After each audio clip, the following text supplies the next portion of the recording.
VC in 2K has changed a lot. From being introduced as just another currency in the game to making it almost impossible to play without buying some. 2K has slowly made the game feel less like an experience and more like a subscription. Today we are going from 2K13 when VC was first introduced all the way to 2K26 to see when VC went from just a part of the game to the centerpiece of 2K itself. Hello, I like money. First up, we have 2K13. In 2K13, for the first time ever, 2K introduced virtual currency. And this was a big deal because before VC existed, 2K used something called skill points. And you used those strictly to just upgrade your player. You didn't have to worry about buying new dunk packages, and you could even change all your animations for free. Then 2K switched over to VC. Now everything from upgrades to clothes to animations, they all cost VC. But because everything in the game was so cheap, it wasn't really a problem. But the most you could even buy at the time was 10,000 VC. And that 10,000 was only going to cost you 120 Microsoft points, or $1.50. And these were the days where people were posting $20 pack openings because that's how much you get from 20 bucks. And when you look at today's games, people are spending thousands of dollars just to pull one card. Thankfully, this year there was a VC glitch that almost everyone used, and this helped them max out their player or save up for a pack opening. So overall, even though 2K13 added one of the worst things ever, the game itself was still very fun. Between Blacktop Online and MyTEAM, it felt fresh, but little did we know, this currency would slowly change 2K forever. I've got to be honest here.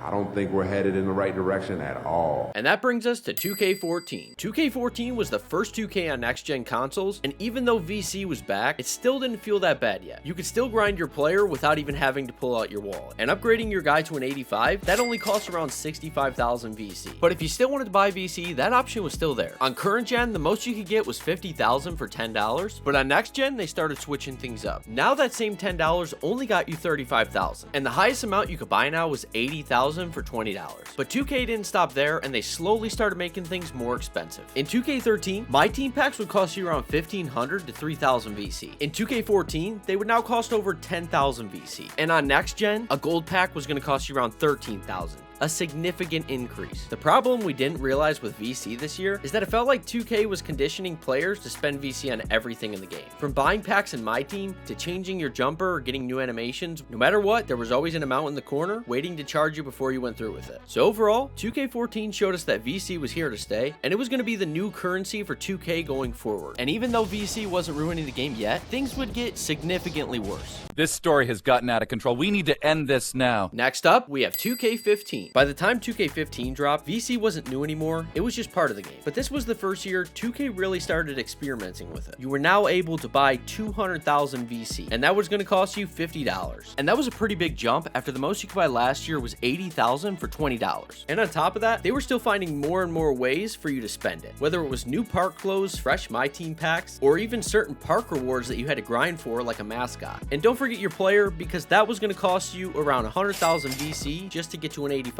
this year. And this is when 2K was realizing just how much players are willing to spend on the game. And the reason they got away with it was because the prices were still reasonable, and grinding the game was actually really enjoyable. So you could still upgrade a build without touching your wallet because you actually got a decent amount of VC when you played MyCAREER. And ironically, this was also the year of the demigod glitch, so for the most part, no one even needed VC. But again, buying it wasn't even a question half the time because you didn't need to. So overall, 2K15 wasn't just another year, it was 2K's first real test. They started raising bundle prices, and we're slowly learning just how much some players were willing to spend. All of us just don't sit up at night dreaming about how much bank we can make. Some of us just want to play the game. And that brings us to 2K16. In 2K16, they started realizing that more and more people were willing to spend. So this year, not only did they keep the same VC bundles from 2K15, but now, for the first time ever, 2K offered a $100 bundle for 450,000 VC. They also slowly were increasing the cost of upgrades, because now it costs around 155,000 VC just to get to an 85. That's about 55,000 more than it was in 2K15. But again, they got away with it, and that was only because of how fun the game was, and the fact that you could still easily grind your MyPLAYER without having to spend money on the game. Because again, 2K actually gave you a decent amount of VC just for playing the game. Back then, the only time buying VC wasn't really frowned upon was when you were using it to buy a mascot or a tiger, because at that point you actually earned it. And even if you did buy VC, it didn't cost $100 to max your player out. Overall, 2K16 was so fun that most people didn't really care, simply because it didn't seem like a huge issue yet. But looking back now, it really shows you how bad microtransactions have really gotten in 2K. The only color I care about is green.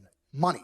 Next up, we have 2K17. 2K17 was where things started to change. The game itself was still really good, the gameplay was smooth, the community was active, and MyCAREER was still fun. But even though it was fun, you now got way less VC for MyCAREER games than in previous years. As far as VC bundles, those stayed the same from 2K16, having 450,000 being the most you could buy for $100. But it felt much more needed because you weren't getting rewarded as much as you were in the previous years. And that made players slowly realize what was going on. And although they lowered their earnings and made the grind feel much longer, the price to get to an 85 was still around 147,000, which wasn't much of a change from 2K16. And another thing that stayed very similar was the clothing, because it was still very affordable. Almost every shirt in the store was under 1,000 VC, and just about every shoe in the game was under 5K. Overall, this year itself was still very fun, but looking back, this is one of the first times that the grind really didn't feel that rewarding, but it gave us the warning signs for what was coming next. Pennies in the piggy bank, am I right?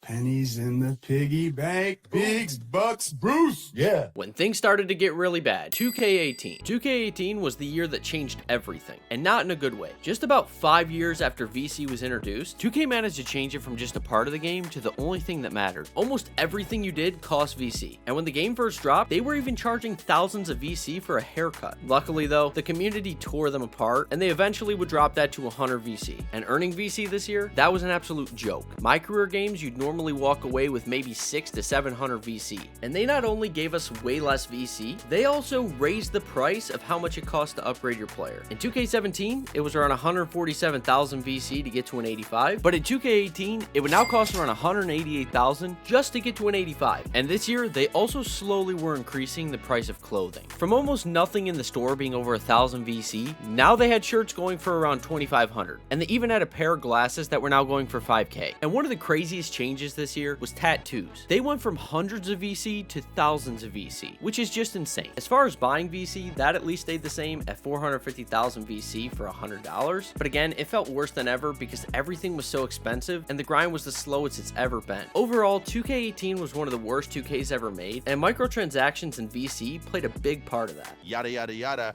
You get paid.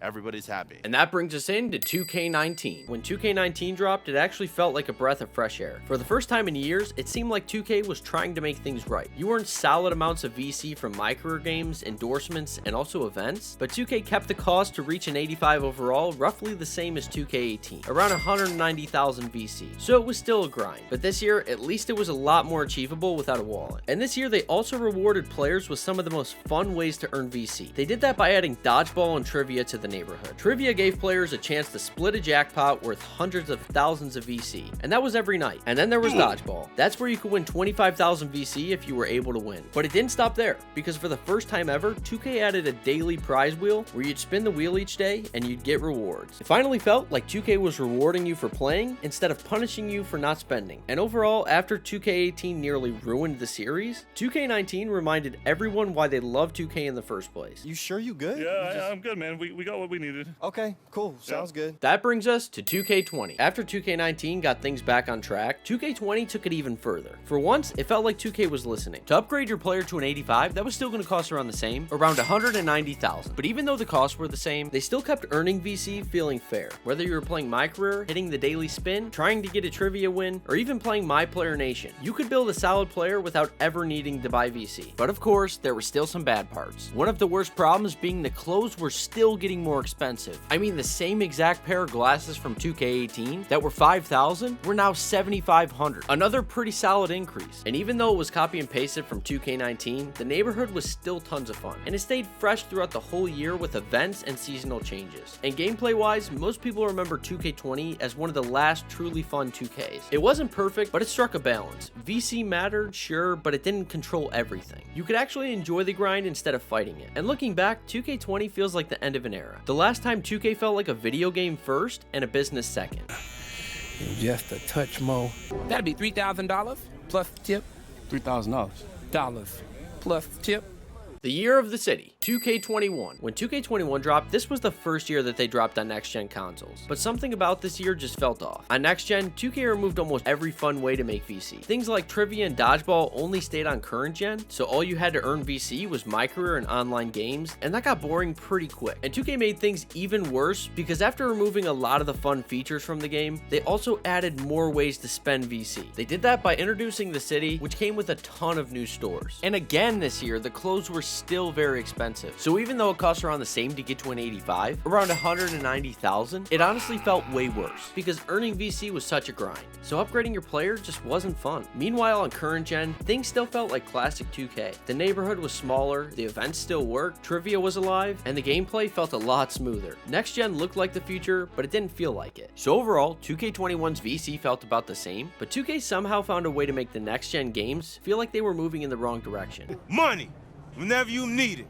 24/7. That brings us to 2K22. 2K22 was when things really started heading downhill again. This was the year 2K leaned hard back into the microtransactions. They slowly increased the cost to upgrade your player, now making it around 195,000 VC just to hit an 85 overall. It was the fact that 2K also lowered how much VC you made per game, which made it much more tempting once again to pull out your wallet. 2K also introduced Rebirth, which let you start your next build at a 90 overall. It was a cool addition until you realize how much each build cost. Everything was built to push you closer to spending on boosts, clothes, animations. Everything was now centered around it. And they replaced Rep with the season pass this year. And it's important to mention because even though this year it was free, it would soon turn into another microtransaction. Overall, 2K22 wasn't terrible, but it felt like 2K forgot how to make a basketball game that wasn't centered around microtransactions. Is there something that you'd rather be doing with your time? Yeah, working on my game. When 2K started getting greedy again, 2K23. By the time 2K23 dropped, VC was no longer part of the game, it was the game. It cost around 473,000 VC to max your player to a 99 overall, which means if you bought the $100 VC bundle, you still wouldn't be able to fully upgrade your player. And that's not even including everything else you need, like clothes and animations. It honestly felt like 2K stopped caring about balance altogether, and VC had officially taken over everything. And again, the things like Rebirth, it's supposed to feel like a reward for players, but in reality, it's just another way for 2K to get you to buy VC. In 2K23, VC wasn't an option, it was a requirement. It wasn't about hooping anymore, it was about how much you were willing to spend. Like I said, things get expensive, so I've been digging around in these garbage cans. That brings us to 2K24. When 2K24 dropped, 2K actually lowered the cost to hit 99 overall. It now costs around 370,000 VC to max your player out to a 99 overall. Over 100,000 VC cheaper than 2K23. But somehow, again, it felt just as bad. That's because this year they added badge regression, so now not only did you have to worry about the VC, but you also had to monitor your badges, making this game feel like a chore. And the worst part of all, 2K made the season pass another pay-to-win aspect and decided to make it more like a battle pass than anything else. They even added special tiers you could buy, like the Pro Pass was $10 and the Hall of Fame Pass was $20. And 2K made it so you needed some of these rewards, especially the floor setters, because those stopped your badges from regressing. And that's exactly how they got you, because then if you don't have time to grind the season pass, you need to buy the level skips, which cost actual money. So even though the price to get to 99 dropped, it didn't matter because 2K kept finding ways to take your money. Overall, 2K24, the VC prices might have looked good on the surface, but underneath, it showed exactly what happens when a game cares more about your wallet than how much fun you're actually having on the game. Are you having a meltdown? A little bit of both. Do I need It's a to little call bit of a both. doctor? Next up, we have 2K25. When 2K25 dropped, the community was already on edge. After badge regression, paid season passes, and overpriced builds, most people hoped 2K would change their ways and make a good game. But instead, VC prices stayed the same, around 370,000 VC to max your player out, and although it's better than 2K23, it's still way too expensive because no other game has this same type of system where we're spending over $100 on each build we make and then turn around and have to do it the next year over and over again. 2K seemed like they no longer cared how much you were playing and just how much you were spending, and it was honestly getting exhausting. Overall, 2K25 didn't introduce any new problems, it just proved 2K had no interest in fixing the old ones. I've